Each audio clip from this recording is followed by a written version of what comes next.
En el video pasado te contamos las primeras partes del famoso libro Cómo trabaja Google, escrito por Eric Schmidt y Jonathan Rothberg, que durante años trabajaron en altos puestos ejecutivos dentro de la compañía. En esta ocasión te vamos a contar acerca de los siguientes 3 capítulos, que hablan ya no solo de las bases, sino de los detalles que hacen que funcione la organización. Número 1. Decisiones. Eric Schmidt y Jonathan Rothberg comentan que en 2009, cuando Google tenía que decidir si se quedaba en China o salía de ella debido a las condiciones de censura que el gobierno chino les estaba colocando, tuvieron que tomar una decisión difícil, pues mientras los líderes, Larry y Sergey, estaban de acuerdo con la idea de salirse a pesar de lo que dijera el gobierno de China y quitar la censura, Eric Schmidt pensaba que se iba a tirar todo el trabajo a la basura, y entonces tuvieron que tomar una decisión que no iba a favorecer a todos.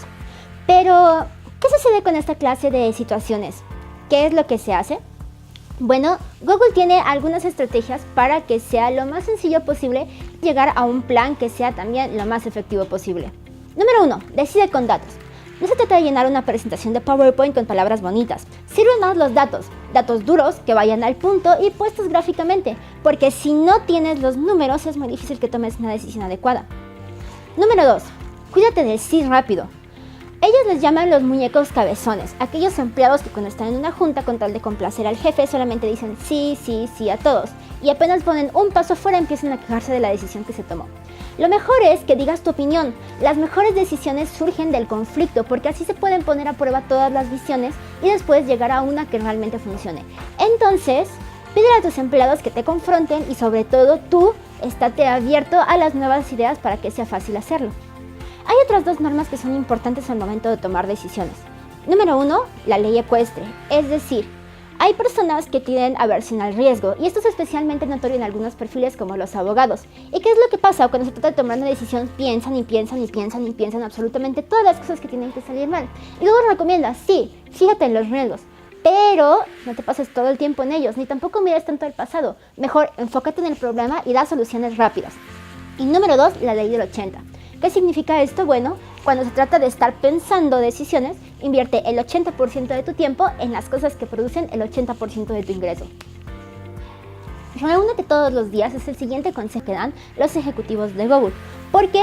Bueno, es muy sencillo, porque a partir del consenso surgen las buenas ideas, ¿no? Entonces, ellos tienen 2 clases de maravillosas juntas, de las que hablaremos un poco más adelante. Una, y la más importante, es el gracias a Dios que es viernes, donde todo el mundo puede dar su opinión. Y las otras son las juntas urgentes que se toman cuando se tiene que tomar alguna decisión. Generalmente en estas tiene que haber un líder, es decir, una persona que va a tomar la decisión y también va a ser la encargada de implementarla. ¿Para qué? Bueno, para que esta persona pueda moderar el debate y sobre todo para que sepa cuándo se tiene que hacer sonar la campana, porque una parte esencial dentro de una decisión es que ésta se tome en el tiempo exacto. Y pues finalmente lo más importante para tomar decisiones es escuchar a todos y sobre todo hacer el ambiente ideal para que las personas quieran opinar. Esto significa que si al final la decisión difícil se inclina por uno de los grupos que estuvieron en la junta, aplicar lo que Google llama la ley de Oprah. Es decir, comentarle a ambas partes que todos tienen razón, solamente se tomó lo que era más conveniente en el momento. Recordemos, Google es una organización de relaciones, no de jerarquías, y en eso se basa gran parte de su éxito como empresa. 2. Innovación. Todas las empresas le dicen a sus empleados, oh, hay que ser innovadores, pero la mayoría de ellas no tienen el caldo de cultivo adecuado para que lo sean. Es más, incluso hay algunas que de una forma bastante inútil y paradójica burocratizan la innovación. Y Google obviamente está en contra de eso, igual que está en contra de lo que hacen la mayoría de las empresas tradicionales, como ellos dicen, con empleados de maestría. ¿Qué es lo que hace entonces Google para favorecer la innovación?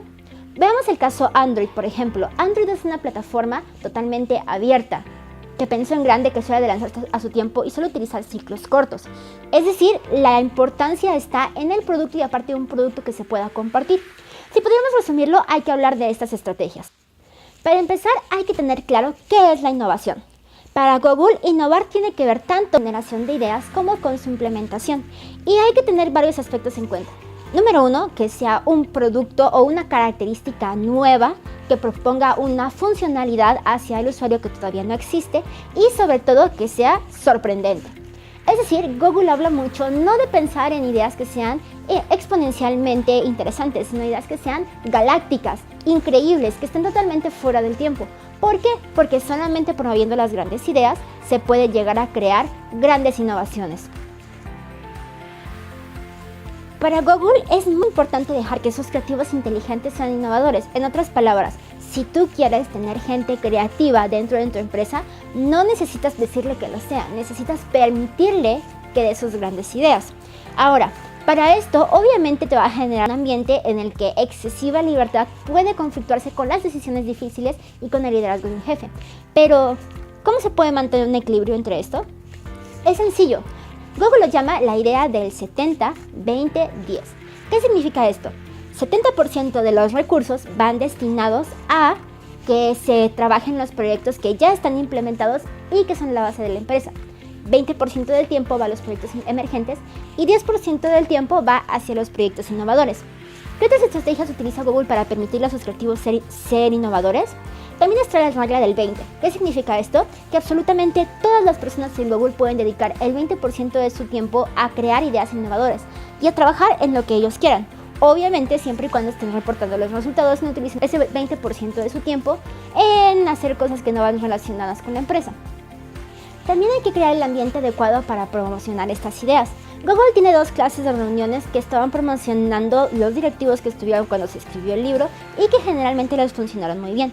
La primera de ellas es lo que conocen como The Gong Show. ¿Qué es esto? Te paras al frente como si fuera una especie de stand-up, hablas durante 5 minutos y después suena un gong que te pide que pares. Si la idea fue lo suficientemente buena, el resto de las personas que estaban en la junta te permiten continuar. Si no, quedas fuera. Y después, los directivos tienen una reunión de Demos and Beer. Se sientan, ponen cervezas, que eso no es negociable, y se ponen a ver los demos de sus empleados.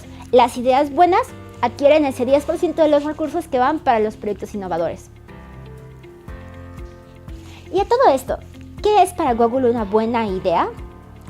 Sobre todo, y lo más importante en absolutamente todos los productos, es que te centres en el usuario. No se trata de cuánto dinero vas a ganar, no se trata de lo fácil que es la idea, no se trata de si la meta es alcanzable o no. Tienes que fijar sobre todo en que cumpla con algo que las personas están necesitando. Y bajo este principio han surgido muchas de las grandes ideas de Google. Simplemente Google Maps, Google News y otros tantos proyectos a los que se les permitió crecer siempre pensando en lo que las personas necesitaban. Pero ojo, cuando se trata de hacer metas inalcanzables hay que tomar 2 cosas en cuenta para que se puedan implementar. Número 1, el mercado, y número 2, la tecnología que ya hay disponible. Es decir, no querrás crear algo que ya existe o no querrás innovar un proyecto impresionante, pero para el cual nadie tiene la tecnología para lograrlo. Hay que tener siempre un equilibrio y esto es lo que han logrado todos los productos de Google, como el Android que planteábamos al principio. Ahora, ¿esas grandes ideas pueden fallar? ¡Claro! De hecho, el fracaso está contemplado dentro de los presupuestos de Google para nuevas ideas. Pero, ¿cómo se debe de fracasar bien? Pues hay varias estrategias para hacerlo. Número 1 es que no estigmatices a quien fracasó. De hecho, es lo peor que puedes hacer, porque entonces las personas van a tener miedo de volver a innovar, porque si fallan es probable que los despidas, y eso pasa en muchas empresas. Al contrario, lo que debes de hacer es felicitarlos por tener una idea tan innovadora y aprender de los errores que se cometieron para que la siguiente vez que vuelvan a implementar alguna, puedan hacerlo de forma mejor. Número 2, nunca descartes una idea, simplemente modifícala. Es decir, si alguna vez llegaste a fracasar, analiza qué fue lo que llevó a esa idea al fracaso y a lo mejor puedes volver a sacarla bajo otro nombre y con otras nuevas características. En resumen, para tener una empresa llena de innovaciones, es necesario crear las condiciones ideales para ello. Es decir, tienes a un grupo de empleados creativos inteligentes que tienen muchas buenas ideas y tienes a un grupo de directivos que les dan los recursos y el ambiente para poder implementarlas con la suficiente seguridad de que no quiebren a la empresa, pero con la suficiente libertad para que puedan llegar lo más lejos posible. 3. Comunicación. Vamos a hablar ahora de otro de los pilares, no solamente de Google, sino de cualquier empresa, y esta es la comunicación. ¿Cómo es la comunicación interna de Google? Tiene varios principios fundamentales que van muy en línea con los valores de la empresa, de los que platicamos en el video pasado. Y es, la información es libre y por lo tanto no debe de ser un elemento de poder, sino que debe de fluir por toda la empresa. Esto es una parte bien importante porque Uno de los grandes problemas de las empresas con una jerarquía muy alta es que generalmente mientras más bajas en los niveles de la pirámide, menos información existe, y entonces los empleados de abajo generalmente toman decisiones sin tener absolutamente todos los datos para poder implementarlas. Pero si tú tienes una empresa de creativos inteligentes donde todos tienen voz, donde todos están buscando innovar, bueno, pues necesitan tener absolutamente todos los datos posibles dentro de la empresa para poder utilizarlos y entonces crear las buenas ideas, como ya las habíamos platicado en el segmento anterior. Todo esto tiene que ver con un principio fundamental en la era del Internet, y es el poder proviene del conocimiento compartido, y por lo tanto es responsabilidad del líder de la organización distribuirlo. Ahora, ¿qué estrategias se deben de implementar para tener una comunicación efectiva? La primera es estar abierto por default, es decir, compartir y estar abierto a que te compartan toda la información que existe. Pero ojo, tampoco se trata de que absolutamente todo lo que hay se va a distribuir libremente para quien quiera leerlo. De hecho, el principio va más como un comparte todo aquello que los principios legales y todo aquello que los contratos de tu empresa, y que por cierto son bastante limitados, no te permiten compartir. Ahora, otra estrategia muy importante para una comunicación efectiva es hacer que decir la verdad sea seguro. Tiene mucho que ver con los principios anteriores en los que hablábamos acerca de la innovación y las buenas ideas.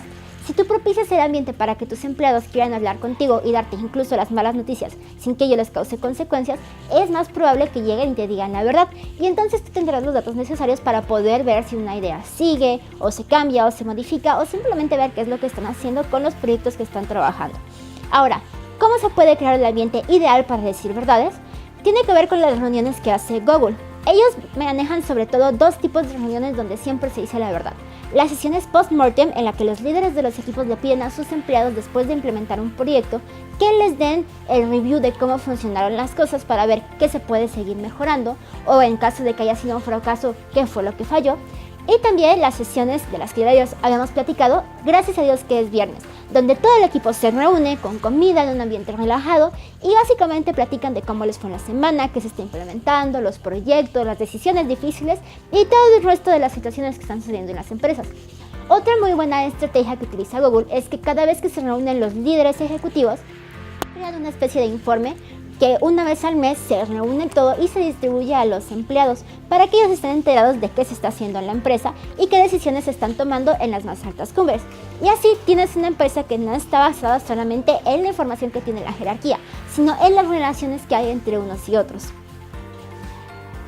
En resumen, como ya platicamos en el otro video, si tienes un buen equipo de trabajo, con una cultura empresarial adecuada y con los valores bien claros, y implementas lo que ya vimos en este video para aprender a tomar decisiones difíciles, para tener una comunicación interna adecuada y sobre todo para tener el caldo de cultivo ideal para la innovación, entonces tienes una empresa que funciona de la manera correcta para llegar a hacer grandes proyectos que te catapulten de una forma estratosféricamente rápida, como le sucedió a Google. Pero, ¿cómo se debe de implementar todo esto en un ambiente realmente de mercado, y más uno que es tan competitivo y que crece tan rápido como el que tenemos hoy en día?